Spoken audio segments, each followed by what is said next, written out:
You have been asking, what is the Vietnamese dish I should learn how to make first? And banh xao is a dish I think you should learn how to make first. It's easy, it's delicious, uniquely Vietnamese, and it's very simple to do at home. Welcome to CKSK, the Chad Kubanoff Studio Kitchen. Before we start, we do have a very special guest today. A very special young lady. Her name is Jade Kubanoff. Ho! Hello! Hello. So JD's here to help me make banh xao today. Banh is a cake or a fritter or basically anything that's made with a batter. Banh is a very, very big word that encompasses a lot of different dishes and techniques. And xao means sizzle. So you can think of this as sizzling cake. This dish is very simple where it really consists of 4 components, I would say. We have the pancake itself, we have the sauce, we have the vegetable or the wrapping components. Maybe that's it. Maybe there's 3 components, but I'm gonna start with the pancake. Banh xao is typically a variation of wheat flour and rice flour. Some vendors will use a lot of wheat flour, some vendors will use a lot of rice flour. The more wheat flour you put in, the more cakey it will be, the more pancake sort of texture, a little bit heavier in texture than it will be. And the more rice flour, the thinner and crispier it will be. But we just have 2 of the more common bags you're gonna find in the supermarkets here. I would prefer, if I was given both of these choices, if you saw both, I would pick this one because this one has real coconut milk inside. This one has synthetic coconut flavor. So just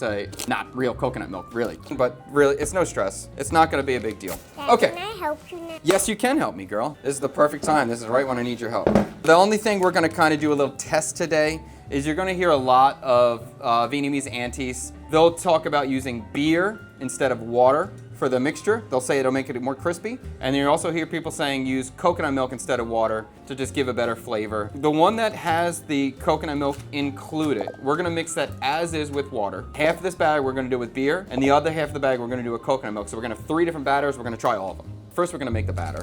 So for this one, 400 grams of powder with 1,000 milliliters of water. Okay, pour this inside slowly, and then you can mix it up. Go ahead. All these mixes will have turmeric inside because that's going to be traditional for, I would say, 95% of the banh xao variations you're going to see throughout the country. There's a certain style of banh xao in the central that does not include turmeric. It's like the white whale of banh xao. It is the white banh xao. Some people have heard of it but have never seen it, but it does exist. It's a real thing. Most of these mixtures will include dried green onion in them as well, which is always going to be the case. And you may even want to chop up more green onion. It's up to you. As I said, break this into 2 different batches. So I'm going to take 250 grams out. This is a 500 gram bag. And we'll do the first one with the beer, and we'll do the second one with the coconut milk. Ready. Wow. Let me see how well you did. Oh, they did great. So we can see a banh xao batter is a very thin batter. And then we'll let this sit. Okay, now we're gonna make the next one, okay? Let's make So 250 grams. So I got a Saigon beer here. If you're gonna use a beer for this, I would probably lean towards something lighter. Saigon Tiger, Heineken, even a Budweiser, that kind of style. What will happen when we pour it in? Nothing, the same as the other one, but some people say that the beer makes the banh xao more crispy. Great job. All right, you can mix that one up. Good job, JD. All right, so then we're gonna do the other bowl. Doing good. Try to get all the white parts. See the white parts crusted up on the side? Incorporate all that flour. Yeah. We'll finish out this last portion of this banh xao mix with coconut milk instead. And I believe this is 200 milliliters, right? So we're gonna do 400 milliliters in this of coconut milk, and then I'm just gonna add 50 milliliters of water, because it's gonna be really thick. Actually, forget it. I'll just use a little splash of beer. That's it. Okay, you're good to go. Really nothing. I just don't want to waste the beer. All right, can you mix it up, baby? Keep going. Okay, Father. Okay, sweet girl. Let's get all the whites off.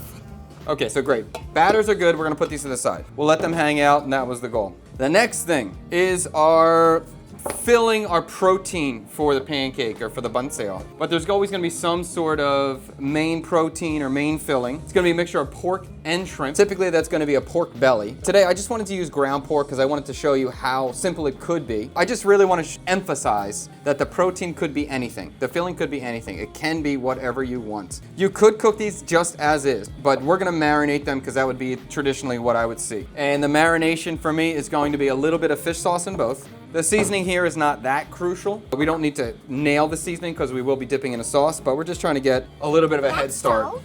This one's sugar. Why? Because we're cooking Viet. Viets use a lot of sugar, especially if we're doing a little bit of southern style. All right, I'm gonna cut the shallots small. Do you want to put the shallots in the bowls for me, honey? And you can put all that in the shrimp. Yeah. And then you're gonna mix up the shrimpies, okay? So they get all the flavor in there, and then you're gonna mix up the pork. Okay, Dad. What happened to her hair? Mommy's gonna be upset. Mommy's gonna say, how come you don't want to make her hair? There's the difference between a man and a woman. I don't care. I like it. See, I think it's adorable. I know my wife's gonna be pissed. So you can see bun sao is really easy to make. Even a 5-year-old little beautiful lady can make it. All right, so let's get this pork over here. Do you want to go wash your hands? Yes. Okay. My hand's freezing. Your hands are freezing. Ooh. New board. Fish sauce. Fish sauce. Super easy. Super easy. For the sauce. I think fish sauce can be scary to people who haven't really worked with it yet. You feel like, oh, it kind of smells, it seems strong, it's super salty, what do I do? So we're gonna think about a ratio. The ratio we're gonna start with is 3-2-2-2. Wait, is that right? I think so, pretty sure. We'll figure it out if it's not. We have 4 components to make this. We have fish sauce, we have sugar, we have water, and we have an acid.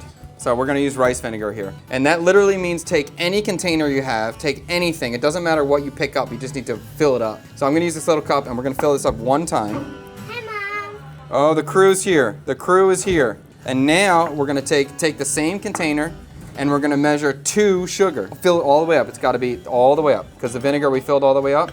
So this one we have to fill all the way up. Golden ticket is coming. The golden ticket winner is coming as well. Oh my God, we got a full house today. Oh, it is a full house. So we did 1 part vinegar, 2 parts sugar.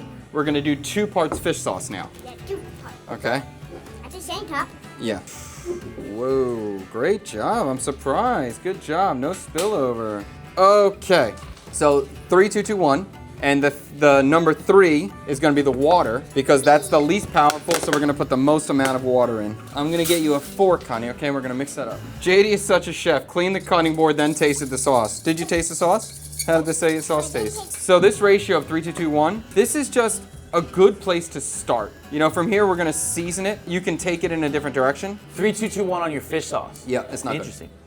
Good. I screwed up. It's 3-2-1-1. I added too much fish sauce. But it's no big deal. I'm gonna balance this out, so I'm just gonna add a little bit more vinegar, and I'm gonna add a little bit more water, and a little bit more sugar. The way you think about it, and drinking vinegar would be incredibly hard, so we put 1 of those in. Drinking fish sauce would be incredibly hard, so we put 1 of those in. Drinking sugar, not that hard, we put 2 of those in. Drinking water, very easy, we put 3 of those in. That's kind of how I think about it. I like that. Yes. What do you think, JD? You taste that? Actually, it tastes pretty good. Tastes pretty good. Tastes pretty good. I like this as is. We want it to have a lot of flavor. We don't want it to be so strong that you feel like you couldn't dip heavily into this and then bite it. I know this is gonna be too sour for my wife, even though I like this right now, and Jade said it's good. We're gonna add a little bit of sugar just to balance that out, and then we're gonna be good.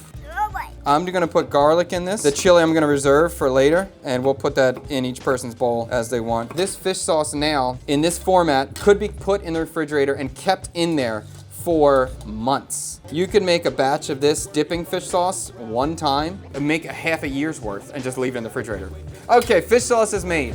We can start moving forward. And the final thing that's gonna go in the pancake is some sort of vegetable component. It's not necessary if you don't wanna do it, but every single time in Vietnam, it's always gonna have a vegetable component. The most popular one is going to be bean sprout. There is some variation besides for bean sprout where you will find either sliced kohlrabi or even sliced chayote squash. Really, my goal is just to show you that this dish is flexible and you can do whatever you want. So you could use cabbage. If you can't find anything, you're just in America at a normal, regular American supermarket, you could just get onion and cabbage and shred it. Just try to cut it in the same size or shape as a bean sprout. That sort of thickness. That's kind of a good general guideline. Kohlrabi is cut. I'm gonna cut onion too. I do like onion in the bun sao. You're not gonna see it everywhere, but I do like it. Before we get to the frying of the bun sao, I wanna have the vegetable plate ready. We're always gonna have some sort of cucumber. I prefer a slice just to make it easier to wrap, so something like this will be fine. And then you could also do the triangle wedge cut. I don't like this. I feel like the texture is inconsistent. When I'm eating a wrap, I want consistency in the wrap. All right, so I'm gonna build 2 veg plates because we got a lot of people eating here. The veg is gonna have some sort of pickle, and by some sort of pickle, I mean this pickle.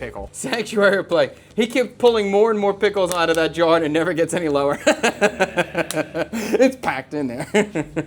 One of these is for 100 banh mi's. This is 100 banh mi's worth of pickle in here. I have some different lettuces. The more the better. The more herbs you have, the better. The more wrapping option choices I have, the better. I have some green leaf lettuce. I have another kind. I don't know what we call this in the States. The other option would be you could use cabbage. Oh, I would even use a bag of spring mix would be okay. So as I'm saying, the best for me, I want to see a lot of choices. When I'm out on the street and I'm trying to judge a bun sale location, definitely part of that is like how big is the vegetable plate? How many herbs do I get? How many choices of wrapping do I get? If you're not in Vietnam, because we just have so much access to so many herbs and such an amazing price for herbs. In the West, obviously herbs are much pricier, so I'm much less generous with them, I guess, because it's just hard to get. And depending on where you are, what region you're eating this in, it will be served with rice paper or without. I'm gonna cut lime wedge as well, just in case people want a little bit more brightness in their sauce. And beyond that, we are good to go. Super easy, right? Yeah, it's very easy. It's a great dish. This is a top tier dish that is very easy to make. You can bang this out in 15 minutes, maybe 30 maximum if you're taking your time. And then we will start frying. Pan size, cast iron or blue steel, French steel, or nonstick. You can absolutely do this in a pan that's not cast iron or blue steel or nonstick. It's just gonna be harder and you have risk of stickage. So you may need to use even more oil. I also have a cast iron pan, which is a banh pan. And banh just means dimple cake. Banh is going to be made in a pan similar to this. That is going to be a small sort of cup shape. So what we're going to do is get our pans on the stove. I'm going to get this hot. Look at all our batters here. And you can see this one is the OG one that had no coconut milk. Then we have just the beer version. And then the final one, which was all coconut milk. So this was just a straight coconut milk version. And you can see how much thicker. This one's dramatically thicker because we use the coconut milk, so we have that extra fat from the coconut milk. In terms of oil to fry in, most of the time you're going to see pork fat used here. I'm going to use pork fat because I have it. We're going to take the raw pork and they're going to put it right in the pan. And I have this pan right at about medium heat. And I'm also going to put some shrimp in this pan as well. Now I'm going to add the bun tail batter. And that sort of that sizzle is what you heard when that batter went in. That's why this cake has this name. I'm gonna throw a handful of bean sprouts. At restaurants, you're gonna see them put in so much of that. I like bean sprouts, I got no problem, but I don't need just like 95% bean sprout. I'm gonna throw some onion in because I'm a big old fan of that. And then we're gonna put a lid on top. I have a cake pan. We'll use a cake pan. So with this kind of thing, you can already see, just putting on that lid in a few seconds, that pork is now cooked. So I have no fear about any sort of raw pork. If you're concerned, cook it first, but I have no fear with this. We're gonna try to leave this in the pan as long as possible to get it as crispy as possible without burning it. That's the goal. A little bit of stickage. I'm gonna try to do the flip. By flip, I just mean I'm gonna fold it in half. And I think the next one we do will be better than this one because this one's sticking a little bit. The next one, the pan should be more non-stick as the fat settles into the metal here. This is still good enough. So we'll get the first one going here. Oh my God, I messed up the drop. This is not the beauty shot. Let's pass this first beauty off to the big man. Oh. Let him try something. I'll give you some fish sauce too, and I'll give you some chili. Oh yeah, dude. Ooh, ooh, ooh, ooh. Typically for the fish sauce, we're gonna add some chili of some kind. I'm gonna use this fermented chili base I have right now. I think the fermented chili that I have is gonna be a great flavor. I know it's a great flavor. See what that man thinks. He's bobbing his head up and This down. is good. Very good, chef. Looks like bun sao min chung. Yes, kind of. Okay, so I'm gonna test. I got my little pan hot, and we're gonna test all three bun saos now side by side. Nothing extra added. This is just the coconut milk included in the bag. Then this one is gonna be the beer version, which people say makes a crispier batter. We're gonna test that today and find out. And then we have the only coconut milk version. All right, and the next bun sao is getting made. And one of the things I love about bun sao is even if you don't do this well, even if you just make this like mediocre, it's still good. It's still really enjoyable. It's still like everyone's gonna have a good time. I know I should have been more verbal about that, but I was so hungry and so good. So good? These little Bangkok, or these little testers are looking good. Very excited about this. Guys, who wants the next bun sao? You want it? It was really good, though. It's so easy. It's like, this is an easy dish to make. This is one of the first dishes you should learn how to make in Vietnamese food. How often are you making buns at home? I would say maybe once a month. Not that common. Typically, because I'm just trying to make something new. You know? Once a month's good though. Yeah, I know this is gonna be good. As I'm saying, like even bad bun sao is still good. So I will say that the all beer version is frying up differently than the floured version. It's not as lacy as the floured version was. This one is a little bit more flat, a little bit more structured in the same way. All right, so I have the three side by side. Let's find out which batter is the best. All right, so first I'm gonna go for the coconut milk included in the bag. From literally the brand, just putting water inside, it's pretty good. Pretty crunchy, creamy. I taste the coconut, I would say, not bad at all. Now we have the next version, which is beer inside. Texture is nice. Do I taste beer? No. A little bit more crunchy. These are different batters, so they're not exactly comparable, but I think it's good. Even this one's supposed to have some sort of coconut extract. I don't taste any coconut flavor extract. And then the last one, the all coconut milk one, the thick, sort of richer style. Surprisingly crispy, surprisingly good. First one. The other two are bad. That one? What about you, Liam? No. So Liam preferred the beer batter. For me, do I have a preference? I think they're all quite good. I couldn't tell you there's a preference. The coconut milk one is definitely the fattiest. It's actually still nice. I think probably the one with the powdered coconut included in the package is my least favorite. I prefer to either add fresh coconut milk to it or just go straight beer. And I prefer the small banh caught. I prefer the smaller pan. I like the texture that it's giving me more so than the big pan. The big pan is definitely what you're gonna have at home likely, but it's rare you'd have these small pans. All right, let's get some wifey shots over there, see what she thinks of it. Oh, your teeth hurt. My wife's brace's teeth hurt, so she's not gonna be eating like a monster today. She's gonna be delicate like a princess. No, it's good. I like the banh caught more. I just eat it without vegetable. Yeah, it's very good. really good flavor. I'm gonna crank one of these guys out and I'll show you how we eat it. And I'm gonna start building my bottom. And this is the kind of thing like more is better. Don't be shy on herbs. But it really is a top tier dish. Should be a dish that you guys try to make at home. If you haven't made this before, if you're trying to break into Vietnamese cuisine, you want to explore, open up your boundaries, this is the one to start with, or one of the ones. I think we're gonna try to do a little series, the 5 Vietnamese dishes you should make first, or the 10 Vietnamese dishes you should make first. I'll narrow that list down, but this is definitely one of them. Goi kun is in there. We'll probably do pho as a soup, because I think pho is easy to make. Thank you for the support. It's been a good time. I'm looking forward to Monday. Viet Chicken and Waffles coming.